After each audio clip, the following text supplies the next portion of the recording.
Hi guys, നമുക്ക് ഷടപടയുന്നൊരു get ready with എടുക്കാം കേട്ടോ. ഒട്ടും ടൈമില്ല, നമുക്കൊരു മൂവി കാണാൻ പോകാം. മോയ്സ്ചർ ഇട്ട് കൊടുക്കണം. ഓൾറെഡി എൻ്റെ ഐബ്രോസ് ഒക്കെ ഫിൽ ചെയ്തിട്ടുണ്ട്. ഞാൻ വീഡിയോ എടുക്കണം എന്ന കാര്യം ഞാൻ ഓർത്തിട്ടുണ്ടായിരുന്നില്ല. അവിടെ നിന്ന് വേഗം ഇതാക്കിയിട്ടുണ്ടായിരുന്നു, ഐബ്രോസ് വരച്ചു. പക്ഷേ ഞാൻ മോയ്സ്ചർ ഒക്കെ ഇട്ടിട്ടുണ്ടായിരുന്നില്ല. അന്നേരം ഇപ്പോൾ മോയ്സ്ചർ ഇട്ട് എടുത്തിട്ടുണ്ട്. ബിക്കോസ് നമ്മൾ AC ഇരിക്കുന്നതുകൊണ്ട് ഭയങ്കരമായി ഡ്രൈനസ് ഉണ്ടാവും. So that's why.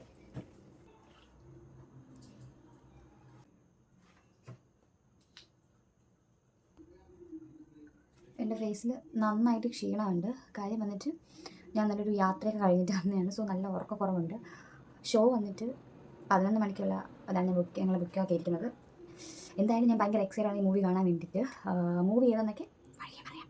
ഭയങ്കര എക്സൈറ്റഡ് ആണെന്ന് വെച്ചാൽ ഭയങ്കര എക്സൈറ്റഡ്. അപ്പോൾ നമുക്ക് ഞാൻ, അച്ഛൻ, അമ്മ, ഞങ്ങൾ മൂന്നാളും കൂടെയാണ് മൂവി കാണാൻ വേണ്ടി പോയത്.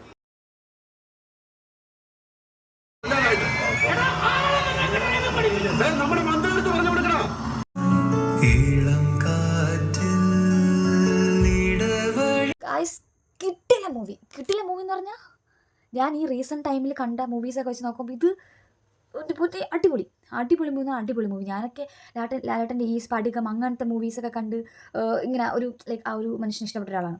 പക്ഷേ ഇപ്പോൾ കുറേ നാളായിട്ട് അങ്ങനത്തെ ഒരു ടൈപ്പ് ഓഫ് മൂവിയേ കാണാനില്ല.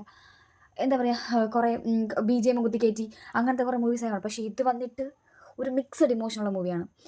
എന്താ, നമുക്ക് സന്തോഷമാണെങ്കിൽ സന്തോഷം, കരച്ചിലാണെങ്കിൽ കരച്ചിൽ, നമുക്ക് പെട്ടെന്ന് അഗ്രസീവ് ആവുന്നു, അങ്ങനത്തെ ഒരു കിട്ടില്ല മൂവി. പഴയ ലാലേട്ടൻ തിരിച്ച് വന്നു എന്നൊക്കെ ആ ഒരു ഫീലായിരുന്നു എനിക്ക്. ചില എക്സ്പ്രഷൻസും ഈവൻ ഫൈറ്റ് സീൻ ഉൾപ്പെടെ അടിപൊളിയായിരുന്നു. ഞാൻ ഈ ഫൈറ്റ് സീനൊന്നും എപ്പോഴും കണ്ടിട്ടിരിക്കുന്ന ഒരാളോ അല്ലെങ്കിൽ എനിക്ക് അങ്ങനത്തെ ഒരു ഫൈറ്റിനോടൊന്നും താല്പര്യത്തില്ല. പക്ഷേ ഇത് ഞാൻ കണ്ടിരുന്നു പോയി. നല്ല ഉറക്കം വരുന്നുണ്ടായി. അത് എന്നിട്ട് ഈ മൂവി കണ്ട് ലാഗായി അങ്ങനത്തെ ഉറക്കമല്ല. ഞാൻ പറഞ്ഞില്ലേ, യാത്രയൊക്കെ പോയിട്ട് വന്ന ആ ഒരു ക്ഷീണവും ഞാൻ ഓൾസോ ഇന്നലെ തൊട്ട് 1 മണി തൊട്ട് എണീറ്റിരിക്കുവാണ് ഇന്നലെ യാത്രയൊക്കെ ആയിട്ട്. അപ്പോൾ ഇപ്പോൾ അതാ 2:30 കഴിഞ്ഞു എന്തായാലും.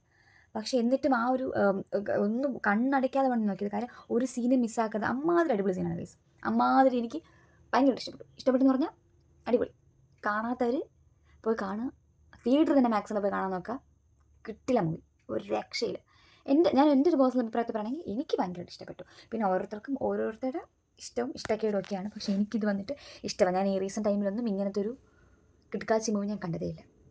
എൻ്റെ ലാലേട്ടൻ ഈ ഒരു ഞാൻ പറയുവാണെന്നുണ്ടെങ്കിൽ എടുത്ത് പറയുകയാണെന്നുണ്ടെങ്കിൽ ഈ കഴിഞ്ഞ എമ്പുരാനിലെ ഒരു ഒന്നുമല്ല, ആ ഒരു അതൊന്നുമല്ല, എമ്പുരാനൊന്നുമല്ല. ലാലേട്ടൻ എന്തുവാണ്, ലാലേട്ടൻ്റെ ആ ഒരു പണ്ട് ഉണ്ടായിരുന്ന നമ്മുടെ മൈൻഡ് ഇമേജ് എന്താണ് എന്നൊക്കെ നമുക്ക് ഈ മൂവിയിൽ നമുക്കത് കാണാം. സെറ്റ്. ആൻഡ് ഓൾസോ രണ്ടുപേരുടെയും കോംബോ, അത് പഴയ ഫിലിംസ് എടുത്ത് വെച്ച് നോക്കിയാൽ രണ്ടുപേരുടെയും ശോഭന മാമിൻ്റെയും ലാലേട്ടൻ്റെയും കോംബോ വന്നിട്ട് എന്ന് പറയുന്നത് അടിപൊളി കോംബോ ആണ്. അതിൽ നന്നായിട്ട് വർക്കൗട്ട് ആയിട്ടുണ്ട്. സെറ്റ്. എനിവേസ് പോയി കാണുക എല്ലാവരും. തിയേറ്ററിൽ തന്നെ പോയി കാണാൻ നോക്കാം. ബൈ. ഞാൻ പോയി കിടന്നുറങ്ങട്ടെ ഇനിയിൽ.